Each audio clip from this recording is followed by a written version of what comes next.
আসসালামু আলাইকুম গাইজ, আপনারা সবাই কেমন আছেন? আশা করি আলহামদুলিল্লাহ অনেক ভালোই আছেন। আমিও ভালো আছি। আমি বলছিলাম গ্রাম বাংলা থেকে এমডি আলামিন ভাই। আশা করি আপনারা অনেকে আমাকে চিনেন, আবার অনেকেই চিনেন না। আজকের ভিডিওটি হচ্ছে অনেক একটি মূল্যবান ভিডিও। এই ভিডিওতে আমি আগে একটি ভিডিও দিয়েছিলাম সেখানে বলেছিলাম যে ছয়ঘরিয়া গ্রামে, কুষ্টিয়া জেলা, 13 নম্বর মনোহারদিয়া ইউনিয়ন, ছয়ঘরিয়া গ্রামে অনেক 6 নম্বর ওয়ার্ড, অনেক জোরে একটি ঝড় এসেছিল। সেখানে বৃষ্টি হয়েছিল, সেসবেই অনেক ক্ষয়ক্ষতি হয়েছে। আমি সেগুলোই আপনাদের তুলে ধরার চেষ্টা করছি। আশা করি আপনারা সবাই ফুল ভিডিও দেখে যাবেন। প্রথমেই দেখায় পাটের ভুঁই। পাট ক্ষেতের অবস্থা অনেকই খারাপ। পাট ক্ষেতের মাথা ভেঙে গেলে পাট ক্ষেত হয় না, আপনারা এটা খুব ভালো করেই জানেন। আমি আশা করছি আপনারা সবাই বুঝতে পেরেছেন আমার কথা।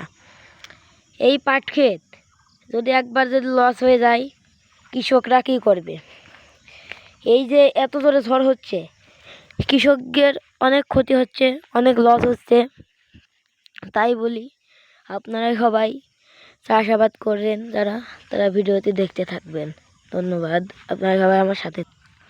গাইজ, এখন যে ঝড় বৃষ্টিটা হয়, এতে কিছু কিছু লোকের ভালো হয়, আবার কিছু কিছু লোকের খারাপ হয়। যেমন এই যে হলুদ লাগিয়েছে, যারা হলুদ লাগিয়েছে তাদের কিন্তু অনেক ভালোই হয়, লস হয় না।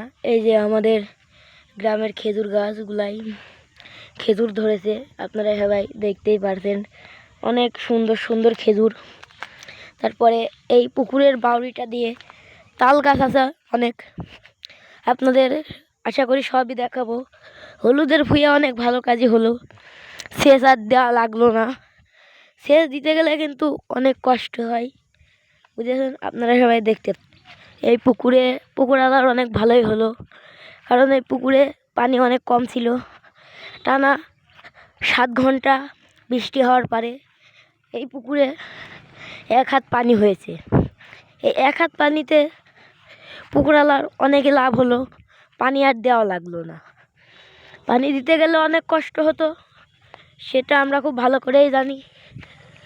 আবার এদিকে আছে কলাওয়ালার অনেক ক্ষতি হয়েছে। এই যে আমি সব কলা গাছগুলো বেঁকা হয়ে গেছে, এই যে কলা গাছগুলো সব বেঁকা হয়ে গেছে, এগুলা সোজা করতে অনেক কষ্ট। তারপরে গাইজ, এখানে হলুদ কিংবা এটা ওলের ভুঁই, গ্রাম বাংলায় বলে এটা ওলের ভুঁই। এই ওলের ভুঁইটাও কিন্তু অনেক লস হয়ে যায় এই সময়টায়। আবার পানি হলে লাভও হয়, যখন ঝড় হয় সেখন লস হয়ে যায়। এই যে গাছগুলা হালকা হালকা কাত হয়ে গেছে, ছোট ওল বলে বোঝা যাচ্ছে না। যাদের বড় ওল আছে তাদের খুব ক্ষতি হয়েছে, আর যাদের ছোট ওল তাদের তো কোনো কথাই নাই, তাদের আরও ভালো হয়। এই যে কলা গাছগুলা, এগুলারও অনেক ক্ষতি হয়, তাও তারা কি করবে? এখন কিছু করার নাই, কারণ এগুলা মেনে নিতে হয়। কারণ আল্লাহ পাকি যে ফসল দেয়, যে আল্লাহ লস খাওয়ায়, সেই আল্লাহ আবার ভালোভাবে দেয়। আপনারা সবাই দেখতে থাকুন আমার এই চ্যানেলে আরও অনেক কিছু ক্ষতি হয়েছে, সেটা আপনাদের দেখাবো আশা করি এই ভিডিওটি না টেনে সম্পূর্ণ আমাদের ভিডিওটি আপনারা দেখবেন। ধন্যবাদ। আর সাথে থাকবেন, গ্রাম বাংলার সাথে থাকবেন। আমি এমডি আলামিন ভাই, গ্রাম বাংলার সাথেই থাকবেন। আর ধন্যবাদ। আসসালামু আলাইকুম। আপনারা সবাই ভালো থাকবেন।